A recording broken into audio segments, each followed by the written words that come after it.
So KTM பார்த்தீங்கன்னா பார்த்து செதுக்கின ஒரு மிஷின் அப்படின்னு சொல்லலாம். ஸோ உங்களுக்காக இன்னைக்கு இந்த ஆல் நியூ கேடிஎம் டியூக் 250 தாங்க எடுத்துட்டு வந்திருக்கேன். ஸோ ஹே கைஸ், வணக்கம், welcome to our channel.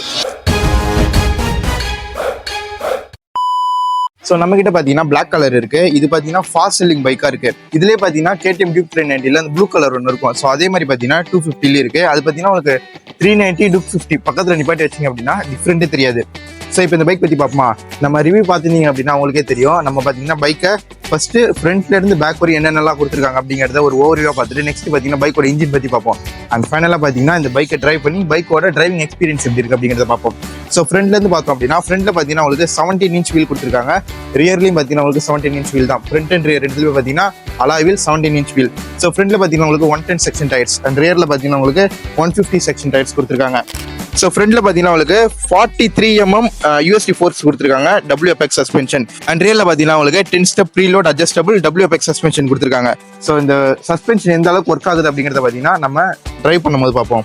And braking அப்படின்னு பார்க்கும்போது பார்த்தீங்கன்னா உங்களுக்கு ஃப்ரண்ட்ல 320 mm டிஸ்க் கொடுத்துருக்காங்க. அண்ட் ரியர்ல பார்த்தீங்கன்னா உங்களுக்கு 240 mm டிஸ்க் கொடுத்துருக்காங்க with twelve channel ABS. So twelve channel ABS இல்லாமலாம் இதை ஓட்டவே முடியாது. அண்ட் நெக்ஸ்ட் பார்த்தீங்கன்னா இது ஒரு ஃபுல்லி LED செட்டப்ங்க. உங்களுக்கு ஃப்ரண்ட்டு ரியர் ஃபுல்லாகவே பார்த்தீங்கன்னா உங்களுக்கு LED வந்துடும். ஸோ இந்த ஃப்ரண்ட்ல இருக்கிற இந்த லுக்கு, ஸோ இதை பார்த்தீங்கன்னா 390 பூமராங் ஷேப்டு DRLs அப்படின்னு சொல்லுவாங்க. ஸோ இந்த லுக்கு பார்த்தீங்கன்னா பூமராங் அப்படின்னு சொல்லிட்டு ஒரு பேர் இருக்கு. அதே பார்த்தீங்கன்னா எடுத்துட்டு வந்திருக்காங்க. இந்த லுக் எவ்வளோ பேருக்கு பிடிச்சிருக்கு அப்படிங்கிறத மறக்காம கீழே கமெண்ட் பண்ணிட்டு போங்க. நெக்ஸ்ட் பார்த்தீங்கன்னா இந்த பைக்கோட கன்சோல் அப்படின்னு பார்க்கும்போது 5 inch TFT டிஸ்பிளே டியூக் 390 இருந்து அதே டிஸ்பிளே தான் பார்த்தீங்கன்னா இங்கே கொடுத்துருக்காங்க. So Bluetooth connectivity, 10x10 navigation, quick shifters, இந்த மாதிரி பார்த்தீங்கன்னா எல்லா எலக்ட்ரானிக்ஸுமே கொடுத்துறாங்க. ஸோ சேஃப்டி வந்து ரொம்ப முக்கியம். ஸோ நீங்க ட்ராக்ல ஓட்ட போறீங்க அப்படின்னா quick shifter plus slipper clutch பார்த்தீங்கன்னா உங்களுக்கு ரொம்ப யூஸ்ஃபுல்லா இருக்கும். ஸோ நீங்க நார்மலா ரோட்ல ஓட்ட போறீங்க அப்படின்னா உங்களுக்கு குவிக் ஷிஃப்டர் பார்த்தீங்கன்னா அந்த அளவுக்கு யூஸ்ஃபுல்லா இருக்காது. ஸோ அண்ட் பில் குவாலிட்டி அப்படின்னு பார்க்கும்போது பார்த்தீங்கன்னா பிளாஸ்டிக்னு சொல்லிட்டு நிறைய பேர் கேடிஎம் பார்த்தீங்கன்னா அது ஒரு விஷயத்துல பார்த்தீங்கன்னா டிகிரேட் பண்ணிக்கிட்டே இருப்பாங்க. இப்போ பார்த்தீங்கன்னா பிளாஸ்டிக் இல்லைங்க, ஸ்டீல் தான். பாருங்க,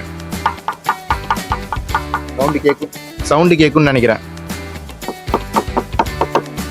ஸோ இந்த டேங்க் பார்த்தீங்கன்னா உங்களுக்கு ஒரு நல்ல குவாலிட்டியான மெட்டலில் கொடுத்துருக்காங்க. இந்த சைடு விங்ஸில் பார்த்தீங்கன்னா உங்களுக்கு பிளாஸ்டிக்கில் தான் கொடுத்துருக்காங்க. ரொம்பவே நல்ல குவாலிட்டியில் கொடுத்துருக்காங்க. ஸோ பஜாஜ் பார்த்தீங்கன்னா கேடிஎம்க்குன்னு செய்யும் போது பார்த்தீங்கன்னா தரமாகவே செய்கிறாங்க. அண்ட் நெக்ஸ்ட் பார்த்தீங்கன்னா seat height. So seat height பார்த்தீங்கன்னா உங்களுக்கு 820 mm. ஸோ நான் பார்த்தீங்கன்னா 5.6 feet. எனக்கு பார்த்தீங்கன்னா நான் அப்படி நிற்கலாம், எனக்கு கால் பார்த்தீங்கன்னா நல்லாவே கீழே படுது அப்படின்னு சொல்லலாம். ஸோ நீங்கள் உங்களோட ஹைட்டை பார்த்தீங்கன்னா என் ஹைட்டோட கம்பேர் பண்ணி நீங்கள் பார்த்தீங்கன்னா எடுத்துக்க முடியும். 200க்கு 250க்கு பார்த்தீங்கன்னா உங்களுக்கு ப்ரைஸ் டிஃப்ரென்ஸ் அதிகம். ஆனால் அதே அளவுக்கு பார்த்தீங்கன்னா ஸ்பெக்ஸ் அதிகமாக இருக்காது. ஸோ இதுக்கு முன்னாடி ஜென்ரேஷன் பார்த்தீங்கன்னா 200, 250 ரெண்டுமே பார்த்தீங்கன்னா ஒரே டிசைனில் இருந்ததுனால நிறைய பேர் பார்த்தீங்கன்னா 250க்கு பதிலாக 200 சூஸ் பண்ணாங்க. ஸோ இப்போ பார்த்தீங்கன்னா உங்களுக்கு 250 390 லுக்கு எடுத்துகிட்டு வந்துட்டாங்க.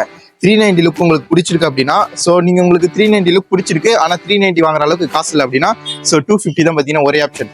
ஸோ அதுலேயும் பார்த்தீங்கன்னா இந்த பிளாக் கலர் சிவம் பார்த்தீங்கன்னா ரொம்ப அழகாக இருக்காங்க. ஸோ எனக்கு பார்த்தீங்கன்னா ரொம்பவே பிடிச்சிருச்சு. எனக்கு ஸ்போர்ட்ஸ் பைக் தான் ரொம்ப பிடிக்கும் நேக்டு பைக்கோட. ஆனால் இந்த பைக் பார்த்தீங்கன்னா ரொம்பவே ஒரு மாதிரி டச் பண்ணிருச்சு அப்படின்னு சொல்லலாம்.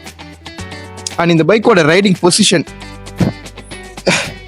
ஸோ ரைடிங் பொசிஷன் அப்படின் போது பார்த்தீங்கன்னா உங்களுக்கு எதுலையுமே குறை சொல்லவே முடியாது. ஏன்னா பார்த்தீங்கன்னா உங்களுக்கு அப்ரேட்டான riding position. So handle bar பார்த்தீங்கன்னா இன்னுமே நல்லா ஒய்டாக கொடுத்துருக்கிறதுனால உங்களுக்கு பொசிஷன் பார்த்தீங்கன்னா இன்னுமே நல்லா இருக்கு. ஐ மீன் ரைடிங் பொசிஷன். அண்ட் நெக்ஸ்ட் நீங்கள் பில்லியன் ரைடராக போகிறீங்க அப்படின்னா, ஸோ அம்மாவை கூட்டு போகிறதுக்கு, பொருள் வாங்குறதுக்கு, அந்த மாதிரிலாம் பார்த்தீங்கன்னா இந்த பைக் யூஸ் பண்ணவே முடியாது. ஸோ ஒல்லியாக இருந்தாங்க அப்படின்னா ஈஸியாக ஏறி உட்காந்துருவாங்க. இதே நான் கொஞ்சம் பாடியாக இருக்கிறவங்க பார்த்தீங்கன்னா ஏறி உட்கார ரொம்ப கஷ்டப்படுவாங்க. ஏன்னா பார்த்தீங்கன்னா எனக்கே பார்த்தீங்கன்னா ரொம்பவே ஹைட் அதிகமாக இருக்குது. அண்ட் நெக்ஸ்ட் பார்த்தீங்கன்னா ஸ்விட்ச் கியர்ஸ். ஸோ ஸ்விட்ச் கியர் குவாலிட்டிலாம் பார்த்தீங்கன்னா தரமாக கொடுத்துருக்காங்க. ஸோ குவாலிட்டியில் பார்த்தீங்கன்னா குறை சொல்லவே முடியாது. உங்களுக்கு இங்கே பார்த்தீங்கன்னா அசார்ட்ஸ் வந்துடுது. அண்ட் நெக்ஸ்ட் பார்த்தீங்கன்னா டிஸ்பிளே கண்ட்ரோல் பண்ணுறதுக்கான ஸ்விட்ச் கேர்ஸ் எல்லாமே பார்த்தீங்கன்னா இங்கே கொடுத்துட்றாங்க. ஸோ இதில் பார்த்தீங்கன்னா உங்களுக்கு இந்த இது மாற்றிருக்காங்க. ஸோ கில் ஸ்விட்சோட டிசைன் பார்த்தீங்கன்னா மாற்றிருக்காங்க. அண்ட் உங்களுக்கு பவர் ஸ்டார்ட் பார்த்தீங்கன்னா பட்டன் இன்னும் கொஞ்சம் பெருசாக கொடுத்துருக்காங்க. ஸோ குவாலிட்டி அளவுக்கு பார்த்தீங்கன்னா உங்களால் ஒன்றுமே குறைய சொல்ல முடியாது. அண்ட் நெக்ஸ்ட் பார்த்தீங்கன்னா பைக்கோட கிரவுண்ட் கிளியரன்ஸ். ஸோ இந்த பைக்கில் பார்த்தீங்கன்னா உங்களுக்கு 176 mm கிரவுண்ட் கிளியரன்ஸ் கொடுக்குறாங்க. ஸோ நோ ப்ராப்ளம்ங்க, நம்ம சிட்டியில் ஓட்டுறதுக்கு எல்லாத்துக்குமே பார்த்தீங்கன்னா இதுவே போதும். And fuel efficiency. So fuel efficiency வரும்போது தான் பார்த்தீங்கன்னா கேடிஎம் ஆகணும்னு நினைக்கிற பல பசங்களோட மனசுல வந்து உழுற ஒரு இடி அப்படின்னு சொல்லலாம். ஃபர்ஸ்ட் இடி. ரெண்டாவது பார்த்தீங்கன்னா இதனுடைய பிரைஸ். ஸோ ஃபர்ஸ்ட் பார்த்தீங்கன்னா ஃபியூல் எஃபிஷியன்சி அப்படின்னு பார்க்கும்போது 15 லிட்டர் கெப்பாசிட்டி உள்ள டேங்க் கொடுத்துருக்காங்க. மைலேஜ் அப்படின்னு போது உங்களுக்கு கேடிஎம் பார்த்தீங்கன்னா 30 km/லிட்டர் அப்படிங்கிறது அவங்க மைலேஜ் சொல்றாங்க. ஸோ சிட்டியில் பார்த்தீங்கன்னா நீங்கள் ஒரு 25+ எதிர்பார்க்கலாம். நீங்கள் ஹைவேல போறீங்க அப்படின்னா உங்களுக்கு 30 அப்படிங்கிறது கூட நீங்கள் எதிர்பார்க்கலாம். ஸோ நெக்ஸ்ட் பார்த்தீங்கன்னா அது art of the machine engine பற்றி பார்க்க போகிறோம். ஸோ இதில் பார்த்தீங்கன்னா உங்களுக்கு 248cc liquid cooled 4-stroke engine கொடுத்துருக்காங்க. ஸோ இந்த பைக் பார்த்தீங்கன்னா உங்களுக்கு 30 PS ஆஃப் பவரையும் 25 Nm டார்க் ப்ரொடியூஸ் பண்ணுது. த பவர்ஃபுல் மிஷின் அப்படின்னு சொல்லலாம். டியூக் 200, டியூக் 250 இந்த 2 பைக் வச்சு பார்க்கும்போது பார்த்தீங்கன்னா உங்களுக்கு 390 லுக் பிடிச்சிருந்துச்சு அப்படின்னா ஆப்வியஸாக பார்த்தீங்கன்னா 250 அப்படிங்கிறது ஒரு நல்லா இருக்கும். ஸோ நீங்கள் 390 பார்த்தீங்கன்னா இந்த 250ல இந்த பிளாக் கலர் இதை விட ஒரு அழகான 250 மிஷின் பார்த்தீங்கன்னா எங்கேயாச்சும் இருக்குமா நேக்குடு செக்மெண்ட்ல?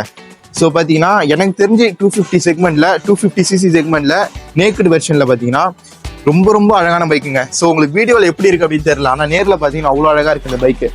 ஸோ இந்த பைக்கோட ஆன்ரோட் ப்ரைஸ் பார்த்தீங்கன்னா 2,80,000. ஸோ உங்ககிட்ட ஒரு 2,80,000 இருந்துச்சு அப்படின்னா இந்த பைக் வாங்குவீங்களா அப்படிங்கிறத மறக்காம கீழே கமெண்ட் பண்ணிட்டு போங்க. ஸோ நீங்கள் நேரில் போய் பாருங்க, அவ்வளோ அழகாக இருக்குங்க இந்த வண்டி. அண்ட் ஃபைனலாக பார்த்தீங்கன்னா இந்த பைக்கை ரைட் பண்ணி நம்ம ரைடிங் எக்ஸ்பீரியன்ஸ் எப்படி இருக்குது அப்படிங்கிறத பார்த்தீங்கன்னா நெக்ஸ்ட் வீடியோவில் போடுவோம். ஸோ அந்த வீடியோ வேணும் அப்படிங்கிறத மறக்காம கீழே கமெண்ட் பண்ணிட்டு போங்க. ஸோ நெக்ஸ்ட் வீடியோ பார்த்தீங்கன்னா பண்ணுவோம். ஸோ இப்போ பார்த்தீங்கன்னா நமக்கு இங்கே வச்சு எடுக்கிறதுக்கு மட்டும்தாங்க அவங்க பர்மிஷன் கொடுத்துருக்காங்க. பைக் ரைட் பண்ணுறதுக்கு பார்த்தீங்கன்னா பர்மிஷன் கொடுக்கல.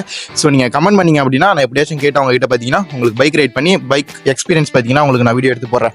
ஸோ வேணும் அப்படிங்கிறத மறக்காம கீழே கமெண்ட் பண்ணிட்டு போங்க.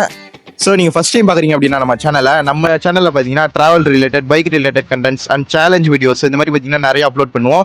ஸோ மறக்காம சப்ஸ்கிரைப் பண்ணி வச்சுக்கோங்க. தேங்க்யூ.